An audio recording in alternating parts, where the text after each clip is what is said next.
फिर करते हैं। ओके। ओम ज्ञानतिमिरान्धस्य ज्ञानाञ्जनशलाकया चक्षुरुन्मिलितं येन तस्मै श्रीगुरवे नमः। नमो विष्णुपादाय कृष्णपृष्ठाय भूतले श्रीमते भक्तिवेदान्त स्वामिनिति नामिने। नमस्ते सारस्वते देवे गौरवाणी प्रचारिणे निर्विशेष शून्यवादी पाश्चात्य देशतारिणे। जय श्री कृष्ण चैतन्य प्रभु नित्यानंद श्री अद्वैत गदाधर श्रीवासरि गौर भक्तवृंद। ओके। हम लोग सबसे पहले डिस्कस करेंगे कि हमारे संप्रदाय में कैसे सबसे पहली बार गौड़ीय वैष्णवों में, गौड़ीय वैष्णव संप्रदाय में, क्योंकि चार वैष्णव संप्रदाय हैं, मगर हमारा जो संप्रदाय है वो एक्चुअली कौन से संप्रदाय में आता है चारों में से? गौड़ संप्रदाय। हाँ, ब्रह्म मध्व गौड़ी, है ना? तो ब्रह्मा जी से शुरू हुआ है, क्योंकि चार संप्रदाय में कौन कौन हेड है? ब्रह्मा जी, शिव जी, और लक्ष्मी जी और सनत कुमार। हाँ, सनकादि मतलब चार कुमार, सनत सनातन कुमार, जो चार कुमार है।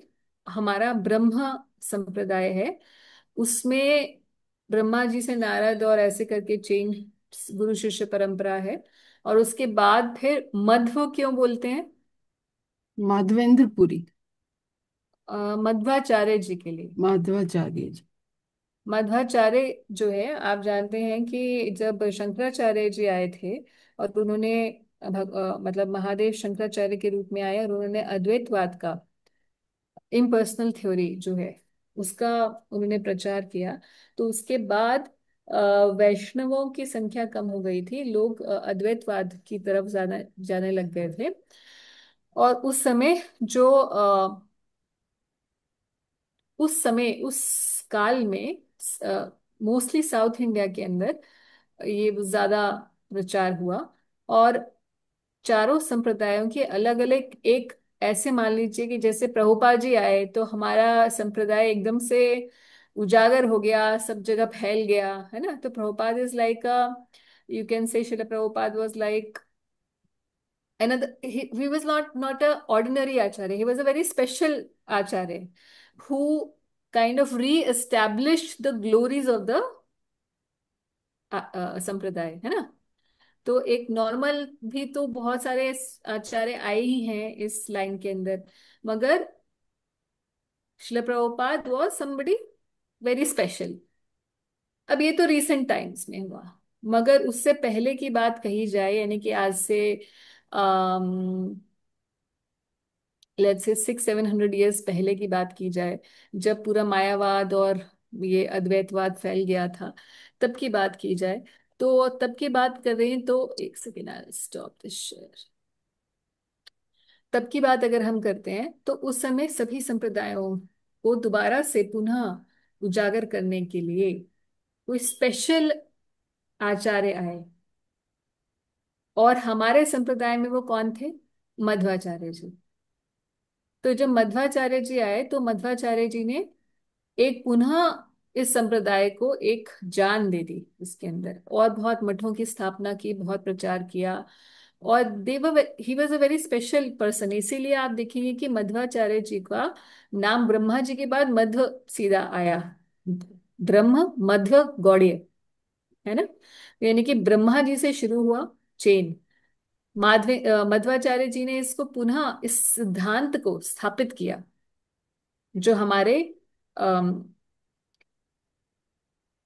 मध्वाचार्य जी का जो फिलॉसफी है वो थोड़ा सा डिफरेंट है हमारे गौड़िया से।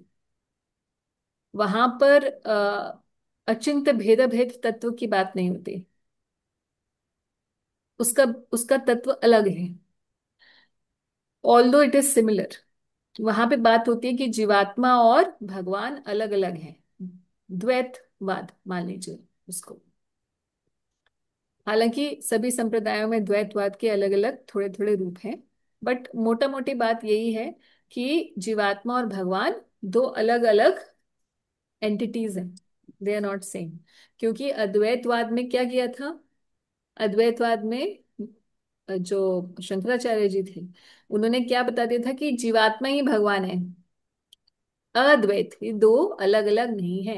द्वैत का मतलब टू होता है, और अद्वैत का मतलब होता है एक ही।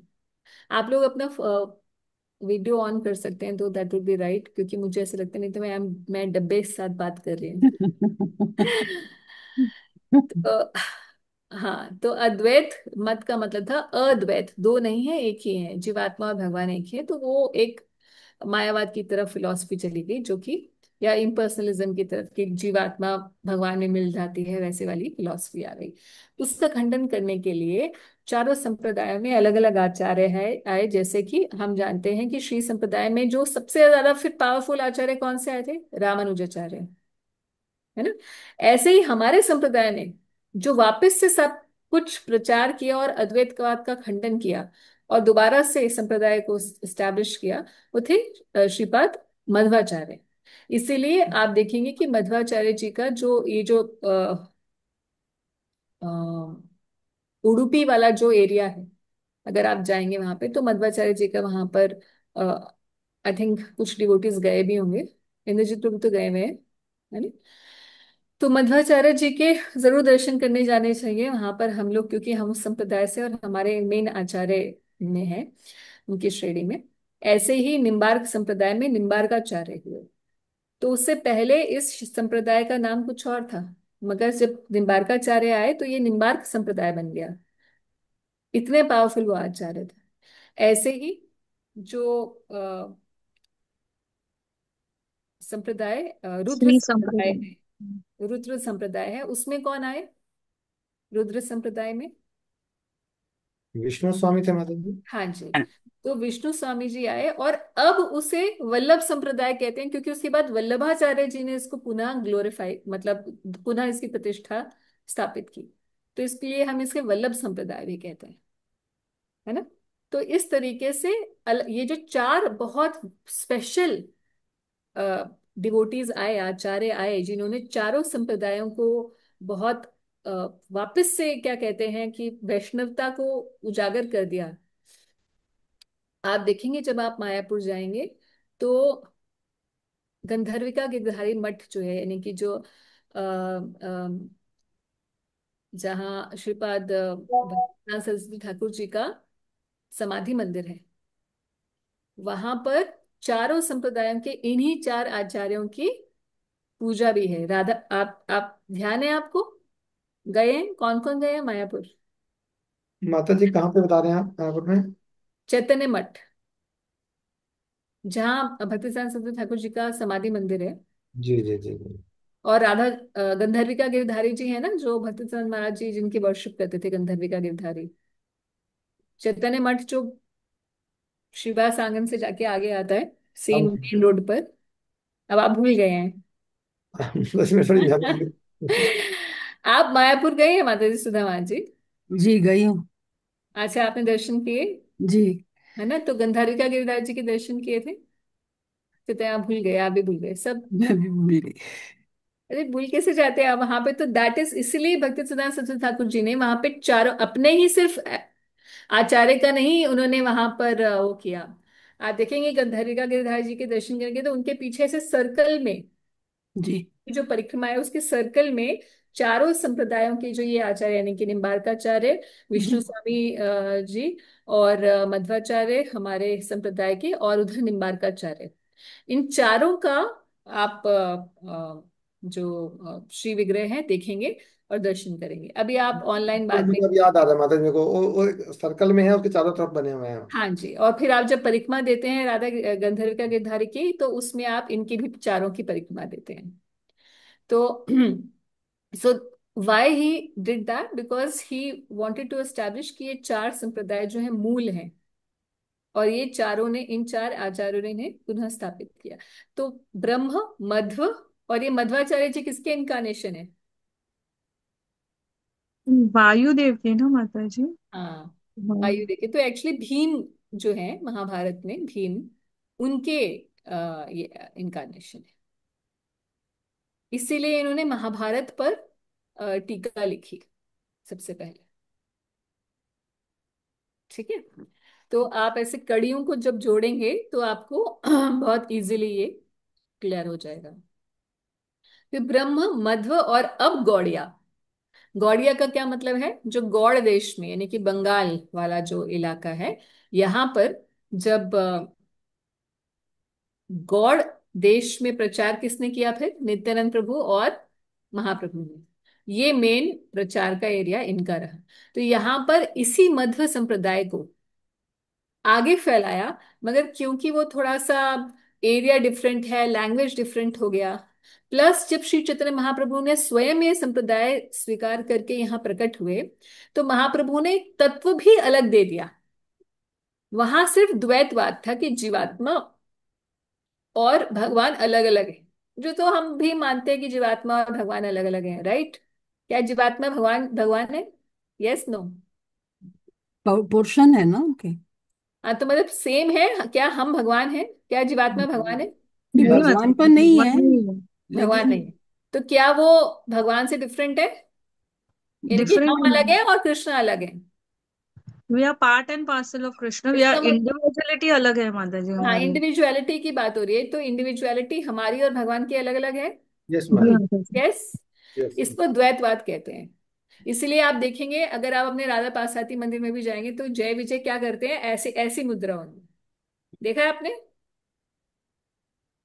ये देखा है? कई जगह साउथ इंडिया में भगवान के, जो अगर आप कोई भी साउथ इंडियन टेम्पल की श्री विग्रह देख लीजिए या नरसिंह भगवान देख लीजिए, अपने भी राधा पार्वती मंदिर में जो नरसिंह भगवान है, ऐसे उनके दो, उनके कर कमल में ऐसे दो होगा। इसका क्या मतलब है? कि दो हैं, यानी कि individuality of the living entity and the supreme lord is different. Clear? जी। अब इंद्रजीत प्रभु जी, आपने निकाल लिया तो शेयर करिए स्क्रीन। नहीं नहीं आई नहीं, थिंक मेरे घर के, मेरे ऑल्टर में, मैं उसी रूम में बैठा हूँ, मेरे ऑल्टर में दिल्ली वाले राधा पार्षद का ही फोटो है। मैं दूर से देख रहा था कि राधा पारसाथी के नहीं, नरसिंह राधा भगवान। पार्षद टेम्पल में जो नरसिंह भगवान जी हाँ, उनके। अच्छा अच्छा, हाँ जी, आप देखिएगा। तो क्योंकि मैं पीछे गई थी तो मैंने देखा, अरे मैंने कहा अरे बिल्कुल साउथ इंडियन स्टाइल में बनाया है, क्योंकि ऐसे दो वाला जो है ना, ये टिपिकल मुद्रा है जिसमें सिद्धांत छुपा होता है। हर मुद्रा में सिद्धांत होता है। मिल गए प्रभु जी?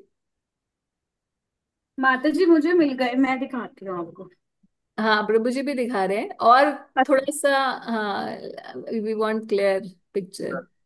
हाँ, आपकी पिक्चर्स में क्लियर नहीं हो रहा है समहाउ, बट एनीवेज, हाँ, यहाँ इंद्रजीत प्रभु की पिक्चर में थोड़ा सा क्लैरिटी आई। अच्छा, पता नहीं हाँ, कैमरे की प्रॉब्लम होगी। एनीवेज, आप जब देखेंगे, आप ऑनलाइन देखिएगा भगवान की, ये ऐसा मुद्रा रहेगी। साउथ इंडिया में जो टेम्पल्स हैं उनमें ऐसा आप देखेंगे डीटीज में होता है। तो ये ओह। सिद्धांत जो है डीटीज भी एस्टैब्लिश करते हैं। अच्छा, अब हमारा तो क्या यही सिद्धांत है? व्हाट इज अवर सिद्धांत? कि हम और भगवान, ये दो वाला सिद्धांत है अपना, या एक सेम भी वाला है सिद्धांत है? और डिफरेंट भी है। हाँ, तो हमारा सिद्धांत ये दो वाला सिद्धांत नहीं है। अचिंत्य भेद अभेद है। हमारा सिद्धांत है, हम एक को भी मानते हैं और दो को भी मानते हैं। एक क्या था? भगवान। शंकराचार्य, क्वालिटी। राइट? और दो क्या है? मध्व संप्रदाय, राइट? रामानुज संप्रदाय में भी ऐसे ही है, सब में मोस्टली में ऐसे ही है, द्वैतवाद। हम बोलते हैं एक भी नहीं दो भी नहीं, हम दोनों को मानते हैं, 1+2। ये हमारा सिद्धांत है, अचिंत्य भेद और अभेद। अभेद। यहाँ पे भेद हो गया जीवात्मा और परमात्मा में, और ये क्या है? भेद है नहीं। तो हमारा क्या है? भेद है भी और है नहीं भी है। अचिंत्य भेद अभेद तत्व, ये तत्व टिपिकल मध्व संप्रदाय में नहीं है, इसलिए मध्व संप्रदाय को तत्ववादी कहा जाता है। अगर आप इस बारे में बहुत और डिटेल में जानना चाहें, जो कि हमारे सिद्धांत के बड़ा अच्छा सिद्धांत है, और आप अलग अलग संप्रदायों में क्या क्या सिद्धांत है, तो आप भक्ति सिद्धांत सरस्वती ठाकुर जी की एक बुक है, और ऑनलाइन आराम से सारी बुक्स आजकल पीडीएफ, भगवान की कृपा इतनी है, राहुदेव लगे हुए हैं भगवान के ग्रंथों का पीडीएफ बांटने में। जो बस यही है कि पढ़ने वालों की कमी है। तो 4 संप्रदायस, 4 संप्रदाय, इस टाइटल की इंग्लिश में भी है, आई थिंक हिंदी में ट्रांसलेटेड भी होगी। इसकी बुक आप डाउनलोड कर लीजिए, छोटी सी बुक है, शायद 100-150 पेज की।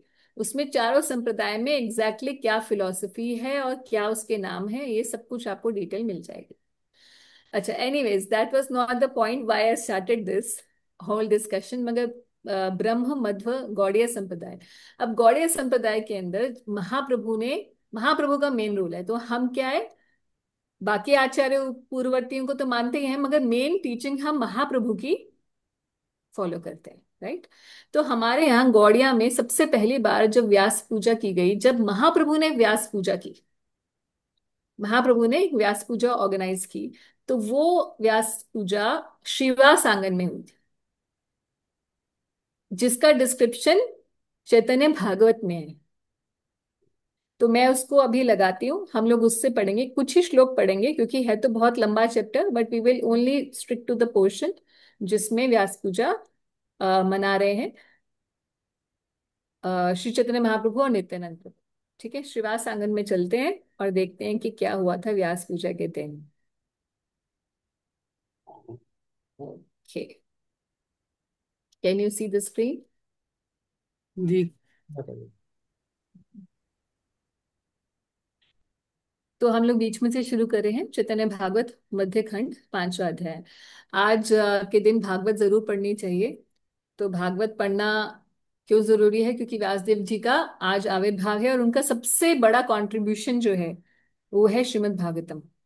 मगर यही व्यासदेव जी चैतन्य महाप्रभु की लीला में क्या बन के आए? वृंदावन दास ठाकुर। ग्रेट, वृंदावन दास ठाकुर, याद होना चाहिए सब चीज। वृंदावन दास ठाकुर जी ने चैतन्य भागवत लिखी। इसीलिए अगर हम चैतन्य भागवत पढ़ रहे हैं तो इसका मतलब हम भागवत ही पढ़ रहे हैं। ठीक है। तो जैसे भागवत हम पढ़ते हैं, श्रीमद् भागवत में भगवान श्री हरि अपने श्याम सुंदर के सब अवतारों के बारे में और उनके खुद की लीला है डिस्क्राइब, उसी तरीके से चैतन्य भागवत में महाप्रभु की लीला डिस्क्राइब्ड है। सो हम लोग आगे से पढ़ते हैं। The restless Nityanand did not listen to anyone. This is why the Lord sometimes admonished him. तो नित्यानंद प्रभु का स्वरूप कैसा है? अवधूत स्वरूप है। अवधूत मतलब कब क्या कब कैसे करेंगे कोई नहीं जानता। He is not a straightforward. He does not follow rules and regulations. He does not follow rules. तो जो परमहंस से भी ऊपर पहुंच जाते हैं तो अवधूत अवस्था होती है। When Nityanand Prabhu saw a crocodile, he attempted to catch him. Gadadhar and Srivas Thakur exclaimed, "Alas, alas!" अब हम लोग देखते हैं कि हम लोग यहाँ से, हाँ, Vishvambhar called to Nityananda, come quickly and celebrate Vyasa Puja. तो नित्यानंद प्रभु के साथ श्रीवास आंगन में जा रहे हैं व्यास पूजा सेलिब्रेट करने के लिए। Hearing the Lord's words, Nityanand completed his bath and returned to Shiva's house with the Lord. आप में से कितने लोगों ने चैतन्य भागवत पढ़ी है? किसी ने पढ़ी है? मतलब कि फर्स्ट सेकंड पढ़ा है, और वो भी आधा छोड़ छोड़ करके। आप सही बुक ले, लेकिन अभी तक कंप्लीट नहीं कर पाएंगे। हाँ, 3 बुक्स ली हैं अभी तक। ली बात है जी, क्या कर रहे हो? मैं दो बताइए, मैंने बुक्स आपने पढ़ी है, कंप्लीट कर लिया है? फुल पढ़ी है मतलब। फुल पढ़ी है, ग्रेट। भाई पढ़ा करो। क्या क्या करते हो आप लोग अपने टाइम के साथ? आप सही बोल रहे हो। स्क्रोल ऑन द इंटरनेट तो उस वो नहीं टाइम नहीं है, माता जी। है? टाइम तो ही नहीं मिलता। समय समय का कुछ अच्छा उपयोग। जीवन, हम लोग सब ऑलमोस्ट मिडिल एज में तो है ही। कितना टाइम बचा है भाई? भगवान के बारे में कुछ भी नहीं पता हमें। थोड़ा सा प्रयास करेंगे, चतुर्मास शुरू हो रहा है तो थोड़ा सा रीडिंग के ऊपर फोकस करिए। Shrivas Pandit was appointed the head priest. तो व्यास पूजा हो रही है और श्रीवास ठाकुर को हेड प्रीस्ट बनाया है महाप्रभु ने। और lord Chaitanya's instruction he completed all the formalities. तो व्यास पूजा में क्या हो रहा है? Everyone chanted so sweetly that the house of Shrivas was transformed into Vaikuntha. Srivas Pandit was conversant with all the scriptures. He performed all the activities according to the scriptural injunctions. So कीर्तन हो रहा था वहां पे श्रीवास ठाकुर के घर में, और श्रीवास प्रभु ही कर रहे थे, क्योंकि श्रीवास प्रभु कौन है? नारद मुनि स्वयं। और नारद मुनि को कैसे? क्योंकि नारद पंचरात्र उन्होंने ही दिया है, उसी के माध्यम से, उसी तरीकों को फॉलो करके हम अर्चन करते हैं।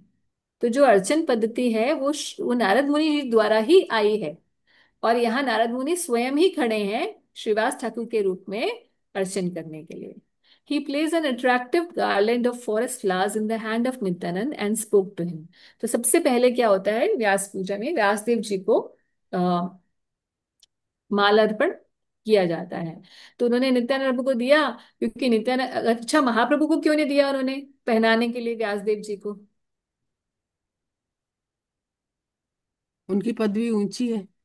किनकी? महाप्रभु की पदवी ऊंची है, क्योंकि महाप्रभु अगर जी। हम देखें तो पंचतत्व में सबसे ऊपर कौन है? जी महाप्रभु है। महाप्रभु। मगर फिर भी उन्होंने नित्यानंद प्रभु को क्यों दिया?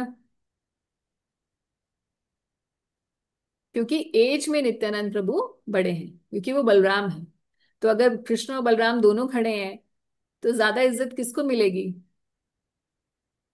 बलराम जी को देनी होगी ना, बड़े भाई है ना। जी।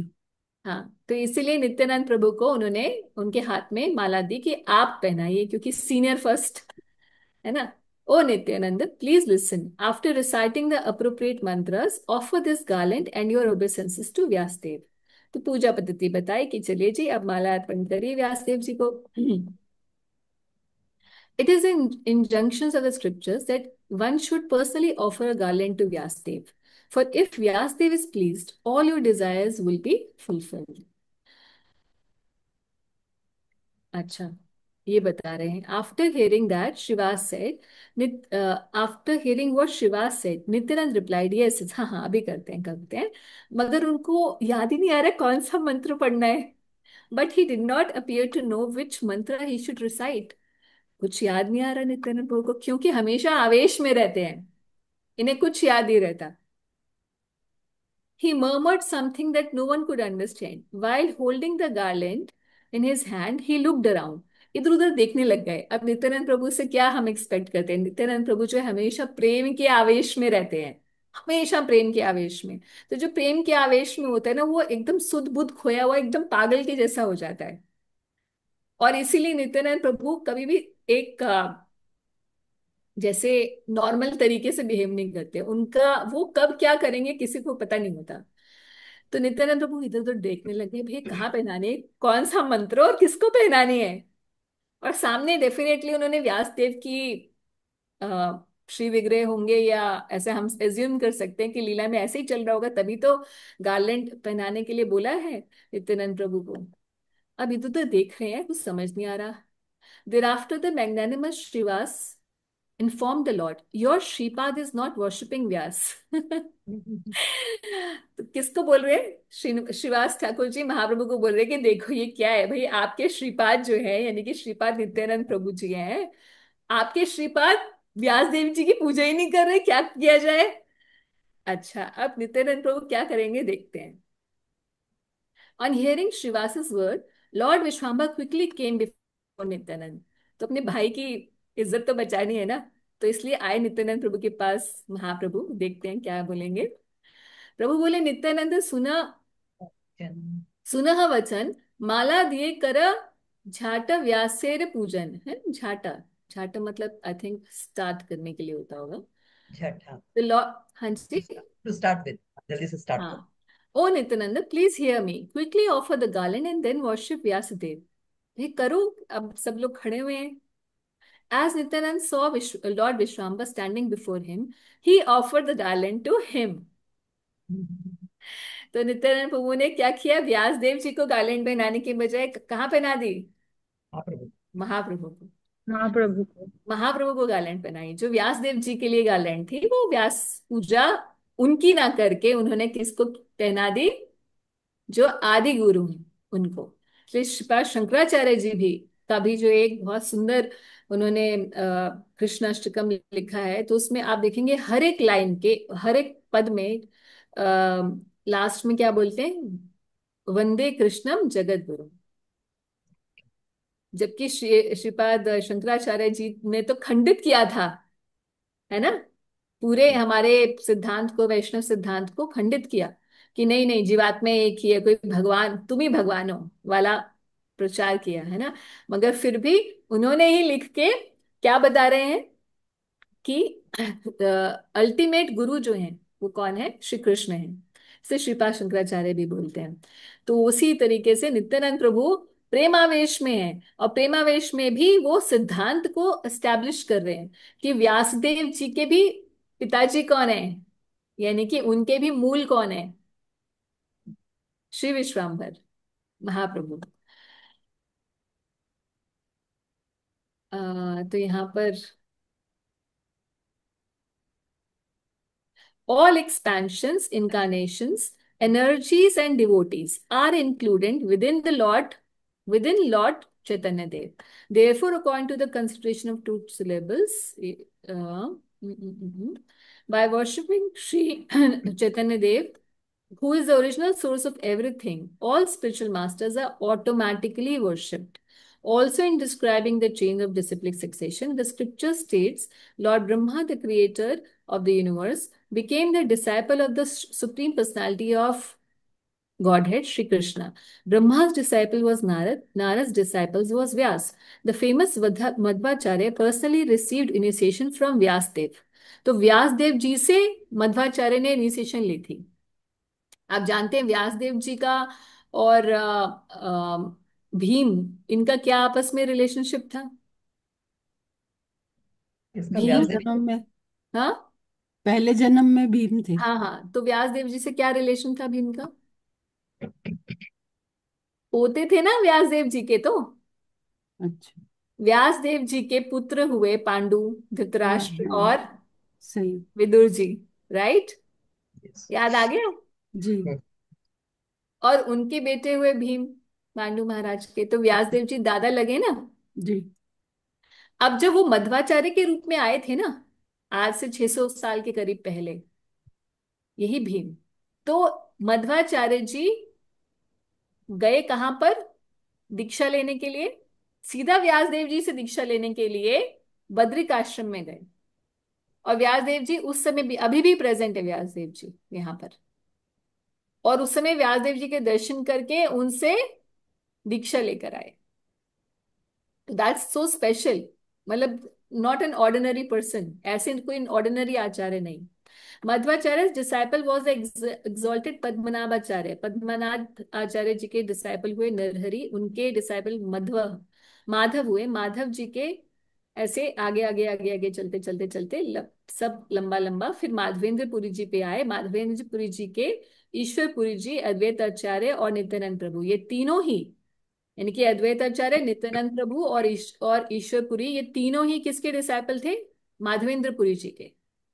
तो महाप्रभु किसके डिसाइपल थे?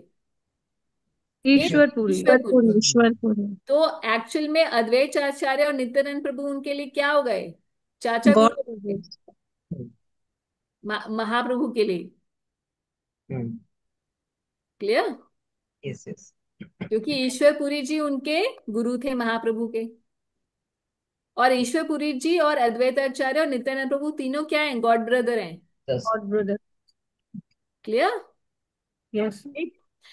ओके, सो इस तरीके से परंपरा में आ रहे हैं। मगर सबसे पहली परंपरा कहाँ से शुरू हुई? भगवान श्री कृष्ण से। इसीलिए क्या हुआ, नित्यानंद प्रभु ने व्यास देव जी को पहनाने के बजाय सीधा सबके उत्पत्ति, सभी गुरुजनों के जो गुरु हैं श्री चैतन्य महाप्रभु, उनको उन्होंने व्यास पूजा की जो पाला पहले। गद्दी है उसके लिए उनको अधिकारी समझा।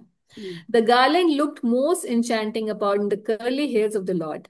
At that time, Vishwambhar manifested his six-armed form.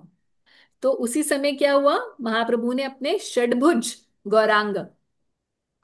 Gaurang का स्वरूप प्रकट कर दिया। क्योंकि अब वो, जब व्यास पूजा हो रही है, तो वो एक भक्त के रूप में नहीं स्वीकार कर रहे, अपितु भगवान के ही रूप में, जो कि सभी परंपराओं के आदि गुरु हैं, उनके रूप में, उस पोजीशन में उन्होंने इस पूजा को स्वीकार किया। क्योंकि महाप्रभु का मूल भाव क्या है? एक भक्त का भाव। और यहाँ पर भक्त के रूप में उनकी पूजा नहीं हो रही। अब ये सिक्स आर्म फॉर्म कौन सी है?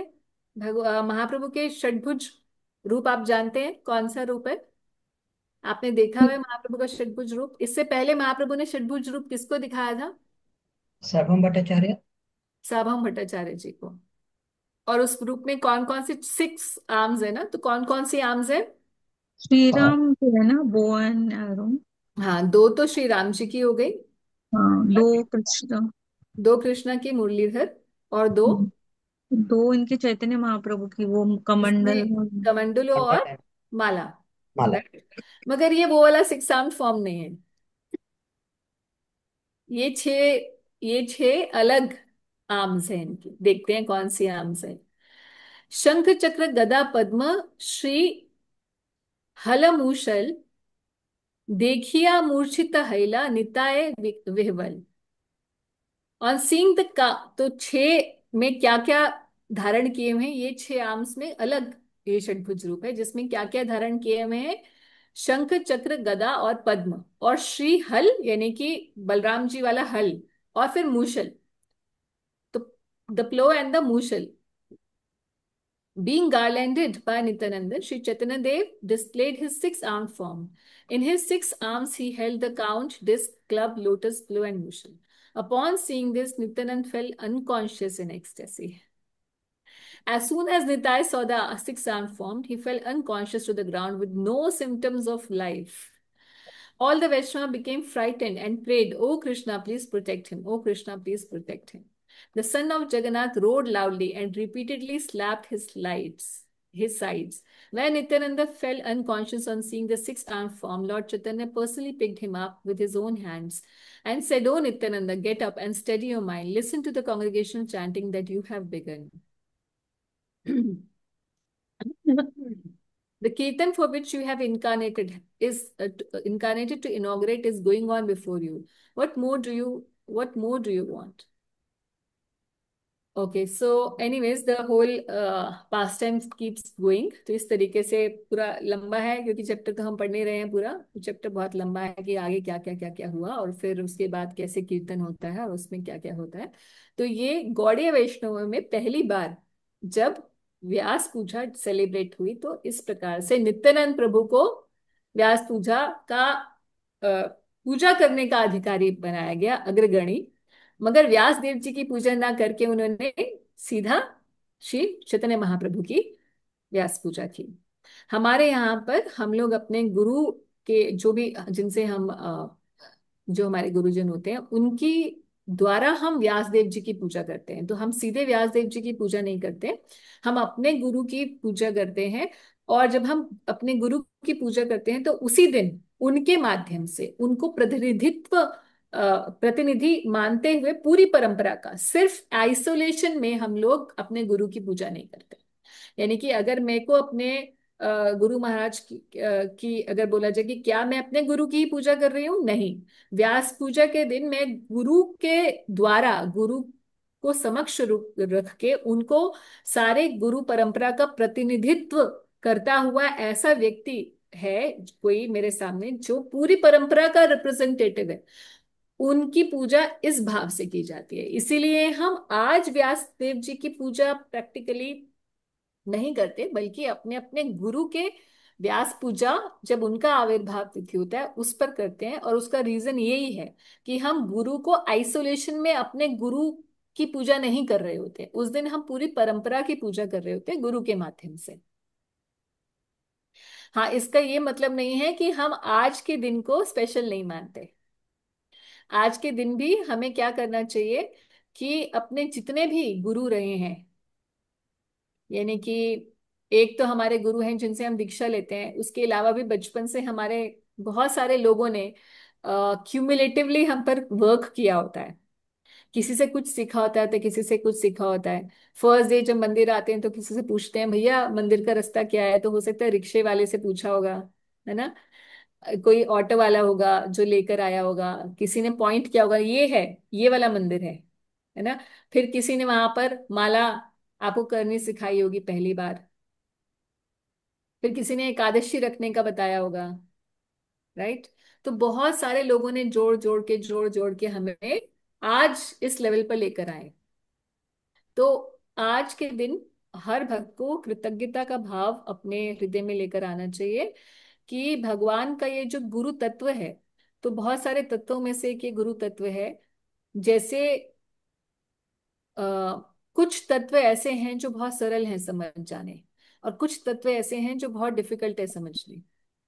जैसे शिव तत्व, अब हमेशा घनघोर कंफ्यूजन रहती है कि शिव जी हैं, भगवान है नहीं है, और हम उनको किस तरीके से, तो हर व्यक्ति उसको अपने अलग अलग आंशिक रूप से उसको अंडरस्टैंड करता है।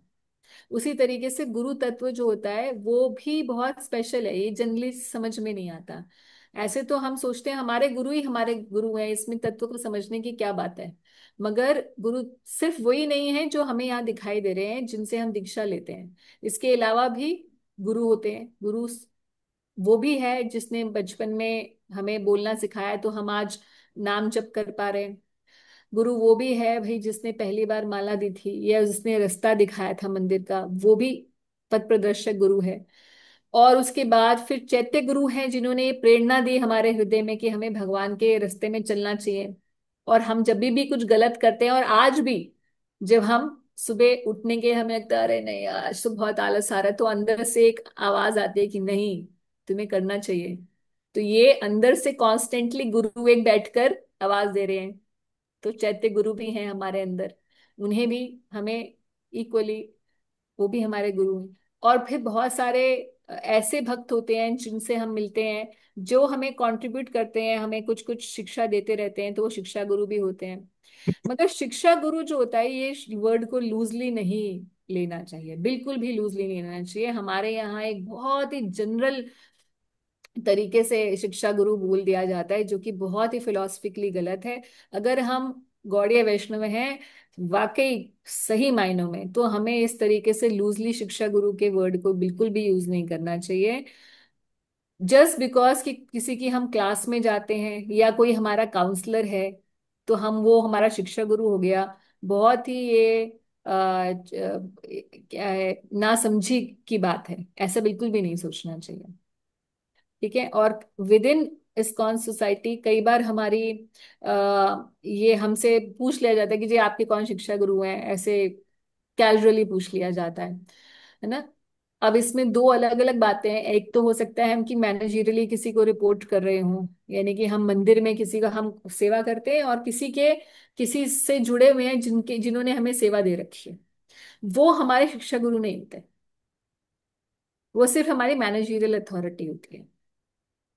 और शिक्षा गुरु कौन होते हैं? जिनसे शिक्षा गुरु जो है, ये इनकी जो क्वालिफिकेशन है ना, वो सेम है जो कि दीक्षा गुरु की होनी चाहिए। तो हम ऐसे ही हल्के किसी मध्यम अधिकारी से लेना चाहेंगे क्या दीक्षा? मंत्र लेना चाहेंगे किसी मध्यम अधिकारी से, या किसी कनिष्ठ अधिकारी से लेना चाहेंगे जिसके अभी खुद ही अनर्थ नहीं गए हैं?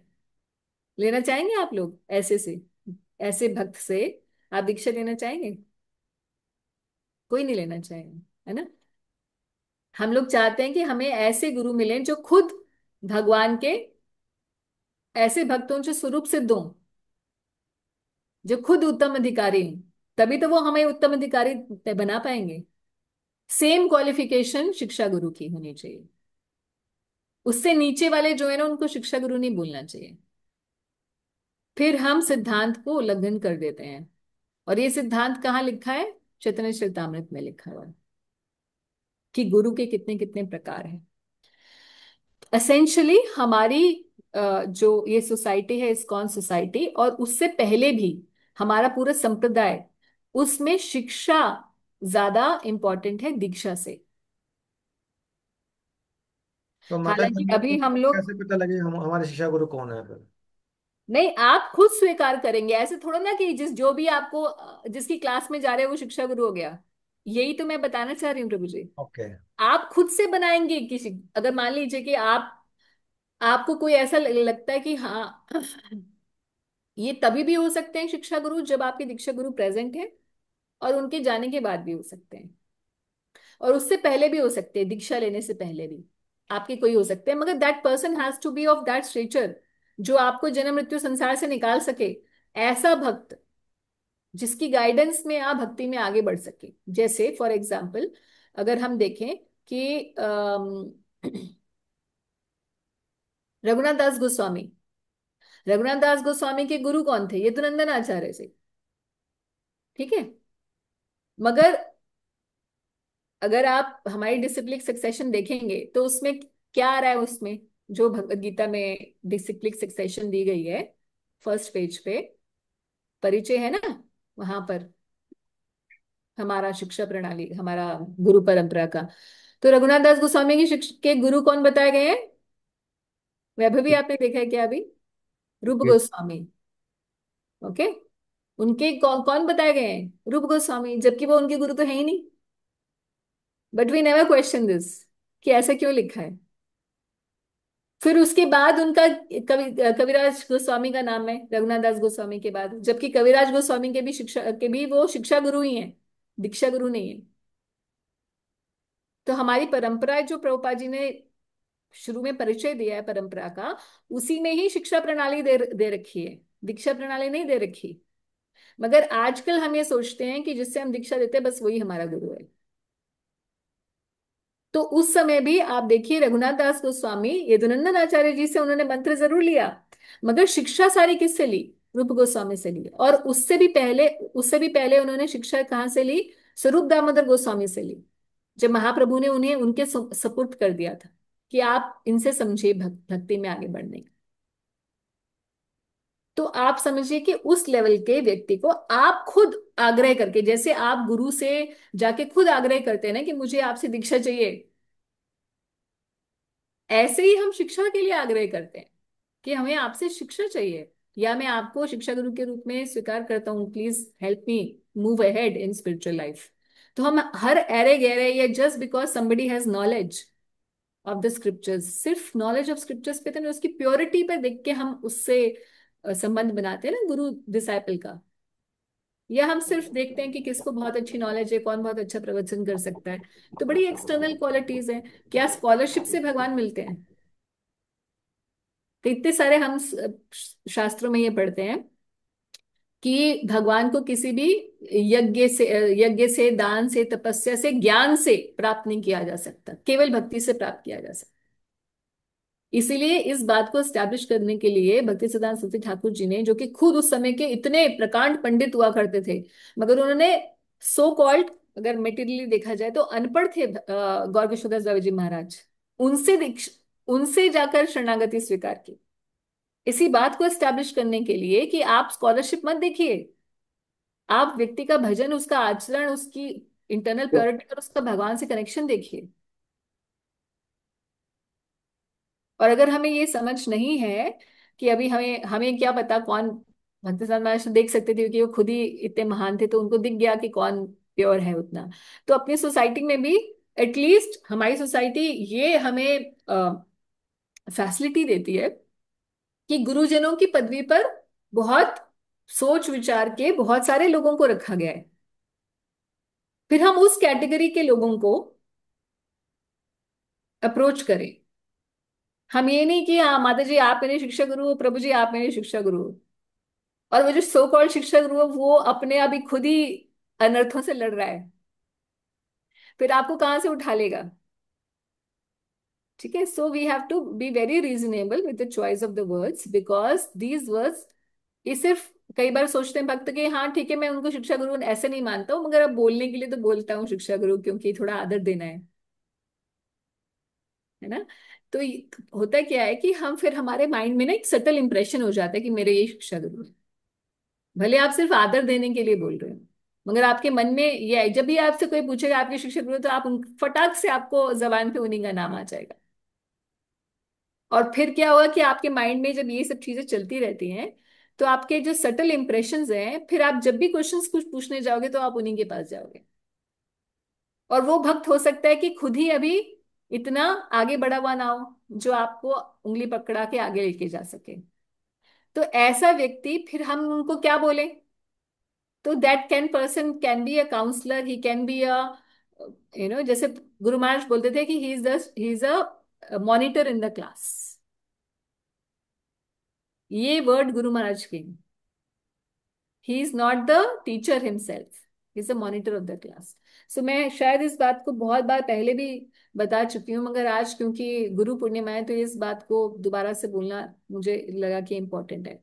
हाँ जी व्रत सखी, आप कुछ पूछना चाहते हो? माता जी मैं ये कह रही थी कि इट इज ऑल्सो इम्पोर्टेंट ना कि जिसको हम चाहे वो बाय द नेम हम शिक्षा गुरु बोले या दीक्षा गुरु बोले, बट उसकी इंस्ट्रक्शंस को हम फॉलो करें। बोलने हाँ के वो लिए तो तो हम, है ना, अगर हम फॉलो ही नहीं कर रहे और सिर्फ बोल रहे हैं कि मेरे ये गुरु महाराज है, गुरु महाराज की इंस्ट्रक्शन नहीं फॉलो कर रहे हैं, हाँ, एक्स वाई जेड फॉलो को बोल रहे करना हैं इज मेरे शिक्षा इम्पोर्टेंट। गुरु हैं। यस, तो लेबल अगर, के लिए नहीं है। नहीं, हाँ, क्योंकि आजकल माता जी ये देखने को आ रहा है कि लोग बड़े बड़े डिवोटीज को बोलते हैं हमारे शिक्षा गुरु, मगर आप देखिए उनकी इंस्ट्रक्शंस तो कोई फॉलो करते ही नहीं है। हाँ, तो इसमें है ना, ये सब। आचरण से ही नहीं पता चलता कि ये इतने बड़े डिवोटी के इनके शिक्षा गुरु हैं। हाँ, तो ये तो बात इम्पोर्टेंट है ही है कि बिना शिक्षा ग्रहण किए और उसको अपने जीवन में उतारे, एटलीस्ट प्रयास तो करना चाहिए, भले हम पूरी तरीके से उतार ना पाए रहे हैं। अगर प्रयासरत भी कोई व्यक्ति है तो भी उसे माना जाएगा कि हाँ वो सही रास्ते पर है। मगर अगर कोई प्रयास प्रयास ही नहीं कर रहा है और सिर्फ उसने लेबल कर लिया कि मेरा शिक्षा गुरु है, और जब भी, क्योंकि कई बार विद इन सोसाइटी बताना पड़ता है आपकी शिक्षा गुरु कौन है। सो एक से बड़े एक कैजुअल क्वेश्चन बन गया कि आपकी शिक्षा गुरु कौन है, तो बस एक्स वाई जी का नाम ले दिया। तो ऐसा नहीं होना चाहिए। ठीक है, सो एक तो ये अब आप हमारे। बोलते थे ना माता जी से संबंध स्थापित होना चाहिए कि वो बोले और आपको फॉलो करने का मन करे। ऐसे ही व्यक्ति से हमेशा शिक्षा ग्रहण करनी चाहिए, और दीक्षा भी ऐसे ही व्यक्ति से ग्रहण करनी चाहिए, क्योंकि दीक्षा गुरु भी फाइनली शिक्षा गुरु ही होते हैं। ऐसा नहीं है कि दीक्षा गुरु बस मंत्र देकर साइड हो गए, शिक्षा तो वो भी देते ही है ना। तो जिसकी बात को आप फॉलो कर सकें, क्योंकि हजारों हो सकते हैं ऐसे, क्वालिफाइड गुरुज हो सकते हैं, मगर हम किसकी बात को फॉलो करके हमें लगता है कि हम इनसे समर्पण कर सकते हैं, ये जो बोलेंगे इस बात को, ये मुझे जचती है बात, सब बोलेंगे वही बात कि कृष्णा भगवान है, हमें जप करना चाहिए, मगर किसकी बात आपको हृदय को छू जाती है और आपको लगता है कि हाँ यहाँ मैं शरणागति दे सकता हूँ अपनी, माता जी। Otherwise it is not a relationship that will help you too much. माता जी। जी आपने एक बात बोली कि माता जी। वो जो शिक्षा गुरु भी हैं वो उसमें भी इतनी सामर्थ्य होनी चाहिए कि वो अनर्थों से उठ चुके हों। जी। महाराज जी हमारे सोसाइटी में जैसे दीक्षा गुरु हैं उनको तो ऑथराइज किया जाता है, तो हमको मालूम है कि ये ऑथराइज दीक्षा गुरु हैं। अब शिक्षा गुरु का हमें कैसे मालूम पड़ेगा? हाँ, तो ये जैसे ऑथराइज दीक्षा गुरुज हैं, वो क्या शिक्षा नहीं दे सकते? वो भी तो शिक्षा भी तो गुरु बन सकते हैं। हाँ जी माता जी, बट उनके अलावा कोई और भी हैं जिनको हम दीक्षा गुरु ले सकते हैं? जैसे महाराज अभी अप्रकट अवस्था में है, हाँ जी। तो हम कैसे पता लगा कि हम किसके पास शिक्षा गुरु के लिए रिक्वेस्ट करने जा ऐसे सकते? ही जो उस, मान लीजिए अगर आपको अभी नहीं पता है कि किसके पास जाएं, और आप जानना चाह रहे हैं कि भाई मैं तो पता नहीं कर सकता हूँ कि कौन उस लेवल का है, तो जो दीक्षा गुरुज नियुक्त हैं बाकी, बहुत सारे अभी भी हैं, वो तो ऑलरेडी शिक्षा देने के लिए भी क्वालिफाइड है ना, दे कैन बी अप्रोच्ड। माता जी, जैसे काफी सुनने में सुनती हूँ कि दूसरे महाराज जी का लेक्चर इतना नहीं सुनो, आप अपने गुरु ये महाराज। बहुत बचपन वाली बातें होती हैं। अच्छा। यानी कि शुरुआत में जब कोई भक्त होता है जो, जिसको अभी अपने गुरु पे ही श्रद्धा पूरी नहीं आई है, अब वो दूसरे गुरु का सुनेगा, तो होगा क्या कि वो ये सोचेगा कि अरे ये ज्यादा अच्छा लेक्चर देते हैं और मेरे गुरु महाराज कम, और फिर वो ऐसे मन में भेदभाव लाकर, गुरु तत्व को ना जानते हुए और भेदभाव लाके अपने गुरु के प्रति लघुता का भाव ले आएगा, और फिर वो ऐसे करके नीचे चला जाएगा भक्ति में, अपने गुरु की अपराध करके। इसीलिए टू अ लार्ज एक्सटेंट यही बोला जाता है, क्योंकि अभी श्रद्धावान नहीं है लोग इतने ज्यादा, और ना ही उनकी इतनी सटल नॉलेज होती है। इस बात को पकड़ने के लिए सूक्ष्मता चाहिए होती है कि जब हम किसी को और अच्छा देखते हैं ना, तो हम इमिडिएटली क्या मन में भाव आ जाता है कि अरे शायद हमारे यहाँ तो इतना अच्छा नहीं होता, उनके वहां बहुत बढ़िया होता है। तो अगर ये भाव मन में आ रहा है तो इसका मतलब अभी आप परिपक्व नहीं हैं दूसरे गुरु से सुनने के लिए। तो हर कोई खुद चेक कर सकता है अपने हृदय में कि मैं कहाँ हूं। अगर अभी भी आप गुरु को तत्व के रूप में ना देखकर एक व्यक्ति के रूप में, सिर्फ हार्ड मास के रूप में ही देखते हैं, तो कोई बात नहीं। अगर आपको लगता है कि मेरे हृदय में अभी यही भावना है, तो be true to yourself and listen to your own spiritual masters lectures only. मगर अगर आप उससे ऊपर उठ चुके हैं, आपको ये समझ में आ गया कि किसी से भी मैं सुनूं, ये एक्चुअल में फेस अलग हो सकता है, आवाज अलग हो सकती है, मगर ये message is coming from my spiritual master only, ये मेरे गुरु ही हैं जो बोल रहे हैं, इस रूप में बोल रहे हैं। अगर आपकी ऐसी बुद्धि आ गई है तो आप किसी से भी सुन सकते हैं। तो ये किसी से आपको स्टैंप नहीं चाहिए, अपने आप से स्टैंप चाहिए। अपने हृदय में खो के देखिए कि क्या मेरी सच्चाई क्या है। हर कोई अपनी अपनी सच्चाई खुद ढूंढेगा, है ना। अच्छा, मेरा अब सोच तो ये थी कि आज हमें एक और, महाप्रभु ने चतुर्मास कहाँ जब वेंकट भट्ट जी के साउथ इंडिया में मनाया था, अम, वो हम लोग पढ़ना चाह रहे थे पास टाइम, बट उतना समय है नहीं। So maybe some other time then we will do. हाँ, चतुर्मास के बारे में जरूर बोलूंगी कि चतुर्मास स्टार्ट हो रहा है, तो 4 महीने महाप्रभु ने भी, जो कि हमारे परम आराध्य हैं, उन्होंने भी चतुर्मास को ऑब्जर्व किया। और उससे भी पहले सभी, हर प्रकार के जितने भी संप्रदाय हैं, चाहे वैष्णव हैं चाहे शैवाइट हैं, सब लोग चतुर्मास को फॉलो करते हैं। ये एक सभ्यता का, हमारी सभ्यता का पार्ट, सनातन सभ्यता का ही पार्ट है। तो इसीलिए ये चतुर्मास को थोड़ा ऑब्जर्व करेंगे हम लोग। और उसमें जो सिंपल ये है कि साग मत खाओ और दूध मत पियो, दूध दही साग, और लास्ट में क्या आता है, उड़द की दाल। ठीक है, ये तो कोई बहुत बड़ी चीज नहीं है गिव अप करने के लिए। ठीक है, इनका तो साइंटिफिक रीजन ज्यादा है और हेल्थ पर्सपेक्टिव ज्यादा है, rather than anything to do with our spiritual consciousness. ये 4 महीने आप चतुर्मास की बहुत सारी ग्लोरीज हैं जो आप पढ़ सकते हो। मेन बात ये है कि टू डू समथिंग स्पेशल, तो कुछ ना कुछ एस्टेरिटी हमें करनी चाहिए, कुछ ना कुछ हमें तपस्या लेनी चाहिए। तपस्या किस टाइप की लेनी चाहिए? तपस्या शरीर, वाणी और मन, 3 प्रकार की तपस्याएं भगवद गीता के अंदर भगवान ने बताया है ना। तो शरीर की तपस्या कौन सी है? सबसे पहले तो भगवान की पूजा करना, ये एक तपस्या बताई गई है, right. Let me share this chapter. Is it?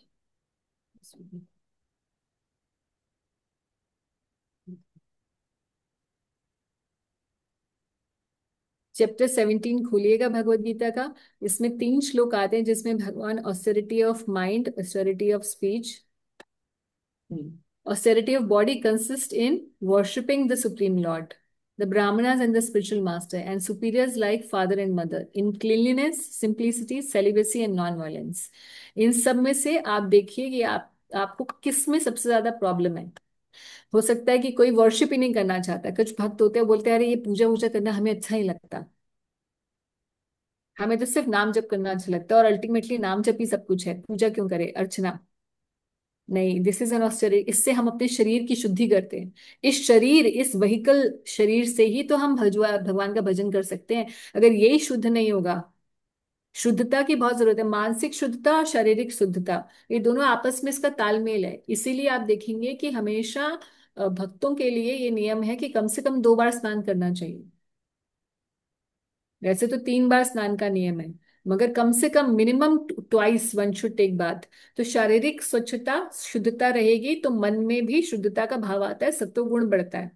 और जब हम ये तपस्या करते हैं अलग अलग भगवान की जो वर्शिप करने के लिए, जिसके घर में डीटीज है तो वो तो वर्शिप कर ही रहे हैं, जो नहीं कर रहे हैं वो भी जरूर करिए। तो आप देखिए इनमें से कौन सी तपस्या ऐसी है जिसमें आपको लगता है कि हाँ यहाँ पे तो मेरा वीक पॉइंट है। किसी को हो सकता है क्लेanलीनेस में प्रॉब्लम हो, किसी को सिंप्लिसिटी में, बहुत ज्यादा शोई वोई होकर रहना बहुत पसंद है, तो गेट इनटू सिंप्लिसिटी। किसी को सेलिबेसी रखने में प्रॉब्लम हो सकती है, ब्रह्मचर्य का फिर पालन करेंगे, है ना। तो जो भी आपको लगता है कि इनमें से मैं एक कुछ उठा सकता हूँ। और साथ ही साथ इसके अलावा सिंप्लिसिटी भोजन में भी होती है। और सेलिबेसी रखने के लिए भी क्या चाहिए, भोजन में ऑस्टेरिटी चाहिए होती है, क्योंकि हमारी जनेंद्रियां जो है हमारी जीवा से सीधी कनेक्शन में है। और जो जीवा को कंट्रोल कर लेता है तो फिर उसको सेलिबेसी रखने में प्रॉब्लम नहीं आती है। तो इसीलिए खाने पीने का control is very very important in austerity for body. तो आप देखिए कि क्या चीज है जिससे आप बहुत एडिक्टेड है। हो सकता है वो ऐसा निषेध चीज ना हो जिसका निषेध किया गया हो। मतलब ठीक है, हम लोग चाय कॉफी तो नहीं पी रहे हैं जी, हम तो अनियन गार्लिक तो नहीं खा रहे हैं, हम तो कुछ नॉनवेज नहीं खा रहे हैं, मगर फिर भी हम ऐसी कुछ बहुत ज्यादा स्वीट्स खाने से एडिक्शन है, ठीक है, या कोई कोई ऐसी चीज है जिससे मैं बहुत एडिक्टेड हूँ, वो ठीक है कि वो निश्चित नहीं है, मैं भगवान को ऑफर करके ही खा रहा हूँ, मगर मेरी सेंसेस तो कंट्रोल में नहीं है ना। उसके पीछे मैं बिल्कुल पागलों की तरह लगा हूं कि हाँ मुझे तो हमें चाहिए ये, मुझे तो रोज मीठा चाहिए, या तो मुझे तो रोज ये चाहिए, नूडल्स चाहिए, या I don't know, some people have, हर किसी का अपना अपना कुछ एक वीक पॉइंट होता है, हमें को ही पता होता है। तो ट्राई करिए कि उस चीज को छोड़ दीजिए 4 महीने के लिए। तो आप देखेंगे कि हो सकता है कि बात बहुत छोटी होगी कि अरे भाई मुझे नूडल्स नहीं खाने 4 महीने, मगर आप देखेंगे कि this will give you a lot of discipline, mental discipline develop होता है। ये मेंटल डिसिप्लिन जो है फिर भजन करने में बहुत हेल्प करता है। इसीलिए some austerity of body has to be taken, वो आप चूज करिए कौन सी। फिर ऑस्टेरिटी ऑफ स्पीच, तो ऑस्टेरिटी ऑफ स्पीच में भी एक चूज कर लीजिएगा ऐसे ही। सबसे अच्छी तो मुझे लगती है लास्ट वाली, रेगुलरली रिसाइटिंग वैदिक स्क्रिप्चर्स। तो कोई एक स्तोत्र, कोई एक पाठ, चाहे वो कोई भी हो सकता है, आप वेणु गीत ले सकते हैं, आप कितने सारे हैं, गोपी गीत ले लीजिए, जो भी आप लेना चाहें। तो उसमें क्या है कि अपने आप भागवत रिसाइट करेंगे आप रोज, क्योंकि आप नियम ले लिया है, आप करना ही करना है। तो 4 महीने के लिए एक कोई भी प्रेयर ले लीजिए, या हर एक महीने के लिए एक एक प्रेयर ले लीजिए, ठीक है ना। या फिर भगवत गीता के अध्याय को ले लीजिए कि रोज क्या करूंगा, भगवत गीता का एक चैप्टर सिर्फ इंग्लिश या हिंदी, संस्कृत नहीं समझ में आ रही, आपको नहीं पढ़ना ही है संस्कृत, भाई संस्कृत में बहुत बोर हो जाते हैं, अब हम वैसा नहीं करना चाहते, हम समझना चाहते हैं, हम सिर्फ श्लोक नहीं उच्चारण करना चाहते। तो सिर्फ पढ़िए संस्कृत की जो सिर्फ इंग्लिश ट्रांसलेशन है या हिंदी ट्रांस जो भी आप पढ़ते हैं, रीड द एंटायर चैप्टर। 50 से ज्यादा कितने श्लोक होते हैं, ज्यादातर चैप्टर्स में 30-40 श्लोक होते हैं, यानी कि आपको हर एक श्लोक में 2 लाइनें हैं, यानी कि 80 लाइनें पढ़नी है सिर्फ रोज की। 80 लाइनें मतलब सिर्फ एक पेज होता है। इतना सिंप्लीफाई कर दिया माता जी आपने। माता जी वो मीनिंग्स भी पढ़ने होते हैं क्या, वो जो संस्कृत वर्ड के नीचे मीनिंग लिखे होते हैं? This that's what I am saying Sarika, you take your own call oh. What you want to do. किसी किसी को सिर्फ श्लोक की संस्कृत पढ़ के रिसाइट करने में अच्छा लगता है, क्योंकि उसको संस्कृत समझ में आती होगी। अगर किस कोई भक्त है जिसकी संस्कृत पुअर है, या उसको समझ ही नहीं आ रहा है, वो सिर्फ श्लोक पढ़ के क्या करेगा, he has to first understand. तो सिर्फ हिंदी हिंदी पढ़ लीजिए। अगर आपको ऐसा नहीं करना है, क्योंकि भगवत गीता मुझे लगता है आप सबने पढ़ी हुई है, अब दोबारा से मैं बोलूंगी कि भगवत गीता 4 महीने के लिए लगा लीजिए तो आपका मन नहीं करेगा करने का, क्योंकि आपको लगेगा कुछ और पता, अब कुछ और भी हमें जानना चाहिए, है ना। मगर अगर आपसे भगवत गीता पूछी जाएगी कि कौन से श्लोक में क्या लिखा है, तो आपको याद नहीं होगा कि किस चैप्टर में, हमने कुछ पढ़ा तो था, याद नहीं है कहाँ पे। मगर जब आप इस तरीके से पढ़ेंगे ना, ये प्रभुपाद जी का ही दिया हुआ स्टडी का नियम है कि पूरी भगवत गीता को पहले कवर टू कवर पढ़िए, उसके बाद हर रोज एक चैप्टर का सिर्फ ट्रांसलेशंस पढ़िए। इससे आपको ये पता चलने लग जाएगा कि किस चैप्टर में क्या चीज लिखी हुई है श्लोकों में। सिर्फ श्लोक, मूल श्लोक की हिंदी या इंग्लिश पढ़ेंगे। तो एवरी ये भी कर सकते हैं इस, और ऐसे मन में नहीं पढ़ना है, ध्यान रखिए हम ऑस्टेरिटी ऑफ स्पीच की बात कर रहे हैं, मुंह से जबान से चलाकर, जबान चला के करना है। ये हमारी जबान, जैसे मेरी, जैसे मैं अपने लिए तो बोलती हूँ मेरी बहुत जबान चलती है मगर जब यहाँ कुछ पढ़ना होता है तो मैं ज्यादातर मुंह खो के पढ़ती हूँ। ये हम सबके साथ होता है, हम इंटरनल रीडिंग करते हैं ज्यादातर लोग। तो इसीलिए बोला है ऑस्टेरिटी ऑफ स्पीच, कि वाणी शुद्ध हो जाती है। फिर हम अपनी वाणी से जो बोलते हैं ना, हमारी वाणी इधर उधर किसी से बकवास करने में और बतियाने में, स्पेशली लेडीज को तो बहुत होता है, इसको फोन कर लिया, अच्छा मम्मी आज आपने क्या बनाया है, आज ये हो रहा है वो हो रहा है, हमारे घर में ये हो गया, उसके घर में ये हो गया, पता है आपको उस भक्त ने उसको क्या कह दिया? अरे ऐसे उसे नहीं कहना चाहिए था। हमें हमारे पास आता है तो हम उसको ऐसे गाइड करते। तो ये सारी चीजें जो है, सारी जो अपराध हो रहे हैं हमारे, वैष्णव अपराध सबसे ज्यादा जो होते हैं हमारे अपराधों की लिस्ट में सबसे अग्रगणी वैष्णव अपराध, ये सब जीवा से हो रहे हैं। और इस जीवा को अगर हम यहाँ से प्योरीफाई कर देंगे ना इस ऑस्टेरिटी से, तो ये धीरे धीरे धीरे धीरे इसका जो ये मुंह पर आते ही किसी की आएगी ना, जैसे मन में आ रहा होगा कि अरे ये भक्त ऐसे ऐसा, मुंह पे आते ही चुप हो जाओगे आप। ये पावर होती है ऑस्टेरिटी की, है ना? तो इसमें से आप देखिए कि क्या हो सकता है, किसी को ट्रुथफुल होने में प्रॉब्लम होती है, किसी को, जिसमें भी आप देखें कि आपके लिए क्या वर्क करता है, डू दैट। क्योंकि अब इतनी समझ तो आप में आ चुकी है, इतने सालों से आप लोग भगते हैं, अगर इतनी भी समझ नहीं आई और स्पून फीडिंग करनी है कि नहीं नहीं सारे पूरा का पूरा ग्रुप जो है एक ही करेगा, ऐसे भी मैं कर सकती हूँ कि हाँ जी पूरा का पूरा ग्रुप जो है हम ये करेंगे ऑस्टेरिटी इस बार 4 महीने। ठीक है, तो कई लोगों को सेंस ऑफ बिलोंगिंगनेस आती है कि हम तो सारा ग्रुप यही कर रहे हैं जी। ठीक है, मगर ये ना भेड़ चाल मैं सिखाना नहीं चाहती और ना ही मैं इसमें विश्वास रखती हूँ। हर किसी के लिए अलग मेडिसिन है, हर किसी की अलग डिजीज है, जिसको जहां प्रॉब्लम है उस पर वर्क करिए।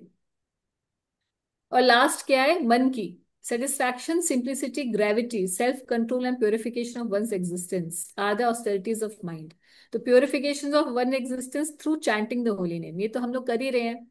और प्रभुपाद जी इसकी डेफिनेशन में और बताते हैं कि शास्त्रों में ध्यान लगा के रखना अपना मन, मन को शास्त्रों में, शास्त्र पढ़ने में लगा के रखना। तो नेचुरली जब आप ऑस्टेरिटी ऑफ स्पीच करेंगे तो उसके साथ ही साथ ये मन की भी हो जाएगी। तो इसका मतलब again boiling down to the same things, खाने पीने की रिस्ट्रिक्शन कुछ ना कुछ हमारी स्टडी की होनी चाहिए, कि हम क्या पढ़ेंगे क्या रिसाइट करेंगे। तो इस इन्हीं बेसिस पर आप ऑस्टेरिटीज लीजिएगा। ये नहीं कि अगर आपने अगर हम चतुर्मास की ग्लोरीज पढ़ते हैं, हमने जैसे ही आप इंटरनेट पे देखेंगे गूगल में या शालिग्राम.नेट पे या कहीं कहीं इस्कॉन डिजायर ट्री पे देखेंगे, तो इमीडिएटली वो आ जाएगा हरि भक्ति विलास का अलग अलग शास्त्रों से जो कोटेड है। अगर कोई नमक छोड़ देगा तो उसको बहुत मधुर कंठ मिलेगा, अगर कोई सिर्फ जमीन पे सोएगा तो उससे विष्णु लोक की प्राप्ति होगी, और कोई बैंगन और ये छोड़ देगा तो उसको ये मिलेगा, कोई सरसों का तेल छोड़ देगा तो उसको ये मिलेगा। तो ये तो बहुत बढ़िया है भैया, जिसको करनी हो बाहर संप्रदाय वाले करें। हमारा क्योंकि आप देखिए ये सबको केटर करने के लिए शास्त्रों में लिखी हुई है। मैंने जैसे बताया कि हर संप्रदाय के लोग, और जो बिना संप्रदाय वाले भी होते हैं, नॉर्मल हिंदू भी होते हैं, वो भी चतुर्मास का पालन करते हैं। अभी सावन आ रहा है जी हम ये नहीं करेंगे, है ना? अब भाद्रमास आ गया जी हम ये नहीं करेंगे, right? They all do Chaturmas in their own way. भले उन्हें पता है कि ये चतुर्मास ऑब्जर्व कर रहे हैं नहीं कर रहे हैं, but they they are doing. कांवड़ लेके आ रहे हैं लोग आजकल, है ना?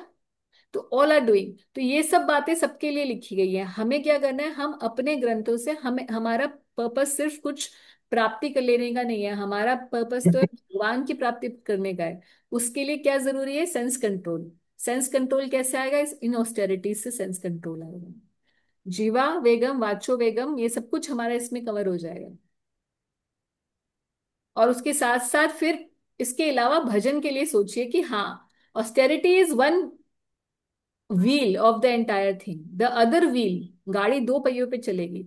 एक तो तपस्या, तपस्या से हम तपस्या करके हम क्या कर रहे हैं, अपनी सेंसेस को कंट्रोल कर रहे हैं ताकि वो इस काबिल बन सके कि वो भजन कर सकें। और दूसरी व्हील जो है वो है भजन का, कि आप क्या एक्स्ट्रा भजन करेंगे। यानी कि आप मान लीजिए चाहे और कुछ नहीं हो रहा आपसे, तो एक ही माला एक्स्ट्रा कर लीजिए एवरी डे। ये लीस्ट है, बेयर मिनिमम है। या आप ये सोचिए कि हाँ हर रोज नहीं टाइम मिलता, सैटरडे संडे को एक्स्ट्रा राउंड्स करेंगे, 8 8 माला या 16 माला एक्स्ट्रा, जो भी आप चाहें। तो एक ऑस्टेरिटी वाला व्हील पकड़िएगा और एक ये वाला जिसमें आप अपनी चैंटिंग को बढ़ाएं। ठीक है ना? तो ये दोनों ही का कॉम्बिनेशन करके आपको ऐसा पैकेज अपने लिए डेवलप करना है 4 महीने का, जो कि सस्टेनेबल हो। नहीं तो बीच में छोड़ देंगे तो फिर उसको आप बात आपको लगेगा कि अरे मैं तो कभी पूरे ही नहीं हो पाते व्रत। फिर क्या ही फायदा था लेने का। इसलिए डुएबल चीज को करना है। ऐसा नहीं कि मैं ये भी करूंगा वो भी करूंगा और बहुत ऐसे ऐसे अपने एकदम ओवर एग्रेसिव प्लान बना लिया और उसके 10-15 दिन के बाद आप सोच रहे हो हाय मुझसे तो हो ही नहीं रहा। बाकी भक्त तो कितने महान है वो करते होंगे हमसे कुछ नहीं होता। तो do something which is doable for you जहां जो आपकी स्थिति है उसको एनालाइज करके करिए। ठीक है। तो अगली बार से हम भागवत करेंगे। श्रीमद् भागवतम का 3rd कैंटो 8th चैप्टर से हम लोग शुरू करेंगे। और आई होप अभी किसी कोई क्वेश्चंस नहीं है। अनलेस की कोई क्वेश्चंस हैं। अगर कोई क्वेश्चन है अभी तो पूछ सकते हैं फिर हम लोग विराम देते हैं। डन। ठीक है। तो गौर पूर्णिमा नहीं गुरु पूर्णिमा की आप सबको बहुत बहुत शुभकामनाएं। और प्रण लें इस दिन की हम अपने अपने गुरुजनों के जो बताए हुए मार्ग है उस पे हम लोग आजीवन चलेंगे। मैंने एक बार पूछा था गुरु महाराज से जिस दिन हमारे बर्थडे होता है ना दीक्षा का। तो हमें गुरु महाराज ऑनलाइन एक बार आए थे महाराज। तो हमारा ग्रुप जो है उसमें 20-25 लोग तो ऐसे हैं जो मतलब अ, हम हर साल मिलते ही हैं उस दिन पर ऑनलाइन। तो एक बार हमने गुरु महाराज को भी इनवाइट किया था टू गिव हिज ब्लेसिंग्स। तो उस समय मैंने महाराज से ये क्वेश्चन पूछा था कि महाराज ऐसा कुछ आप मुझे बताइए कि जिससे हम सारी जिंदगी मतलब मैं सारी जिंदगी ये करती रहूं जो मैं कर रही हूँ उससे मैं कभी पीछे ना हटूं। तो ऐसा कैसे मतलब व्हाट इज इसका क्या कवच है what is give me some kind of मूल मंत्र कि मैं प्रोटेक्टेड रहूं कभी माया में नहीं चले जाऊं। तो महाराज ने बोला simply you have to chant 16 rounds and follow the 4 regulative principles. If you do this you will always continue in spiritual life. तो कई बार भी जस्ट मतलब मुझे ऐसा लगता है कि ऐसे कोई बड़ी चीज होनी चाहिए कुछ इसका बड़ा सा कुछ आंसर आना चाहिए महाराज से। मगर ऐसा नहीं महाराज से simplest answer you keep doing this you will always move ahead and you will never go away from it. मेरे को भी गुरु महाराज ने यही बोला था माता जी। तो ये मैंने सबसे बड़ी इंस्ट्रक्शन यही है माता जी है ना। या this is the biggest instruction. अपने 16 मालों को बहुत ध्यान से करिए ऐसे नहीं कि बस माला खत्म किसी तरीके से हो जाए बस अब जल्दी जल्दी करो अब टाइम नहीं है। नॉट दिस इज फिर हम फिर हम वहीं रहते हैं सालों साल हम वही रहते हैं और उसके बाद क्या है हमारी नाम में श्रद्धा खत्म होने लग जाती है भक्तों में श्रद्धा खत्म होने लगती है। हमें लगता है हर बार तो कर लिया कितनी बार तो मैंने ट्राई किया मगर मैं तो वैसे का वैसे ही हूँ। फिर क्या ही फायदा। शायद लोग इसको बहुत ज्यादा इट हैज प्रचलित हो गया है सबको बंद करना है सब लोग बोलते हैं इसके बारे में मगर और फिर ऐसे भक्तों को ना दिखते भी नहीं अच्छे भक्त। बोलते हैं हमें तो कोई अच्छे भक्त दिखते नहीं जो हर दूसरा देखते हैं वो इधर की उधर बातें कर रहा होता है। फिर हमारी भक्तों में भी श्रद्धा खत्म हो जाती है। ये जो है अगर आपकी जिंदगी में कभी भी ऐसा हुआ हो या हो तो ध्यान रखिएगा कि उसका मूल जो है वो इसी में छुपा हुआ है कि आपकी साधना ठीक नहीं। ठीक है। मेरी भी मतलब मैं अपने लिए भी सेम चीज। वी ठीक है। ऑल आर स्ट्रगलिंग माता जी। है। Every day we are struggling. हाँ every day we are struggling that's true. But struggling without faith and struggling with faith there's a lot of difference. या So with faith if we are doing everything nicely and we are not offending anyone then then we you will don't be feel guilty. struggling but with faith. हाँ, if you are struggling with faith then there is no guilty. But हाँ if मगर ना अगर ध्यान से नहीं करते हैं तो फिर या स्ट्रगल विदाउट फेथ शुरू हो जाती है। फिर या तो बहुत फिर तभी तो लोग छोड़ देते हैं क्योंकि उनको फेथ ही नहीं रह जाता ना भक्तों में क्योंकि हर भक्त उनको अब क्योंकि वो खुद अपने लिए सीरियस नहीं होते अपने भजन के लिए। फिर वो जब मंदिर जाते हैं या भक्तों से मिलते हैं तो उनको हर दूसरा भक्त ऐसे ही मिलता है जो भी सीरियस नहीं होगा। क्योंकि देखिए मैग्नेट्स जो है ना एक टाइप की मैग्नेट्स दूसरे को वैसे ही अट्रैक्ट करते हैं लोग। हम अपनी नेचुरली अट्रैक्ट पीपल जैसे हम होते हैं। फिर हमारा सर्कल वैसा बन जाता है, जो इसकी उधर करता है, उसकी उधर करता है।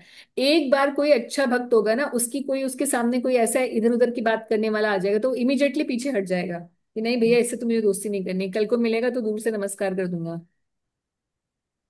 अपने आप वो सीरियस रहेगा, उसका संग अपने आप ही अच्छा बनता चला जाएगा। सो अल्टीमेटली आप देखेंगे, जो गलत संग हमें मिलते हैं, इनको हम अपने आप अट्रैक्ट करते हैं अपने, क्योंकि हमारी इच्छा होती है वो सुनने की, इधर उधर की बातें। We identify ourselves. हाँ, फिर जैसे कोई मसाले वाली बात बोलता है तो हमें लगता है अरे यार, 2 मिनट के लिए सुन ही लेते हैं, क्या हो रहा है मंदिर में नया। तो फिर दो दृष्टि स्टार्ट हो जाती है। और फिर वो सुन लिया तो दिमाग में कीड़ा आता है। फिर उसके बाद किसी ना किसी भक्त के बारे में मन में ये आता है, तो ये जब पाइल्स ऑफ अश्रद्धा इकट्ठी हो जाती है ना, उसके बाद व्यक्ति छोड़ देते हैं भक्ति। This is scary thing. है। व्हाट अ स्केरी थिंग, हाँ, भक्ति ऐसे छोड़ दी। पर ऐसे ही होता है, देख लो। आप देखो, जिन जिन्होंने भी किया है उन्होंने ऐसे ही किया है। जिस जिसने भी छोड़ा है उसने ऐसे ही छोड़ा है, जिस या अभी नहीं भी छोड़ा तो अश्रद्धा, अश्रद्धा करके अभी कंटिन्यू हो रहा है। मतलब ठीक है, फॉर सम कोई ब्लेसिंग होगी किसी भक्त की, या गुरु की कोई ना कोई ब्लेसिंग होगी, जिसकी वजह से ऑफिशियली वो कंटिन्यू करते रहते हैं, मगर अंदर में प्रोग्रेस नहीं हो रही होती। फिर वो इधर उधर झूलते हुए दिखाई देते हैं बहुत सारे भक्त, इधर कुछ भी ठेले से खा रहे होंगे, कभी किसी के बारे में कुछ भी बोल रहे होंगे, और बिल्कुल मतलब नॉन स्टॉप बेलगाम भक्त होते हैं ना, कुछ ऐसे हो जाते हैं जिनका सीरियसनेस नहीं होती किसी भी चीज में। तो वो फिर ऐसे दिखाई देते हैं आपको कि भाई, और उनको देखकर नए जो और आते हैं उनको अश्रद्धा हो जाती है कि यहाँ पे तो सब कुछ चलता है। राइट, तो ये अश्रद्धा का साम्राज्य फिर फैलता चला जाता है ऐसे। तो इसका जो मूल कारण है ना, वो यही है कि हम अपने स्पिरिचुअल हाँ। लाइफ के लिए सीरियस नहीं होते, अपने 16 माला के लिए, अपने 4 नियमों के लिए सीरियस नहीं होते। ये इसका मूल कारण होता एंड जब नियम टूटते हैं तो पता भी चल जाता है हमारा कि हम अपना खुद का चैटिंग गड़बड़ हो जाता है। है। हाँ, मगर जो कॉशियस नहीं होते उनको कोई फर्क नहीं पड़ता मुझे। या हाँ, जो कॉशियस नहीं होते उनको फर्क नहीं पड़ता। एक बार उसका टूटेगा तो उसको लगेगा हाँ तो कुछ तो गलत हुआ, फिर दूसरी बार हुआ, फिर अभ्यास बन जाता है उसी चीज का, फिर यूज टू हो जाते हैं, वही करते रहते हैं, है ना। ठीक है, तो थैंक यहीं पर समाप्त करते हैं, और अगली बार हम लोग third canto 8th chapter we will do. Thank you so much माता जी।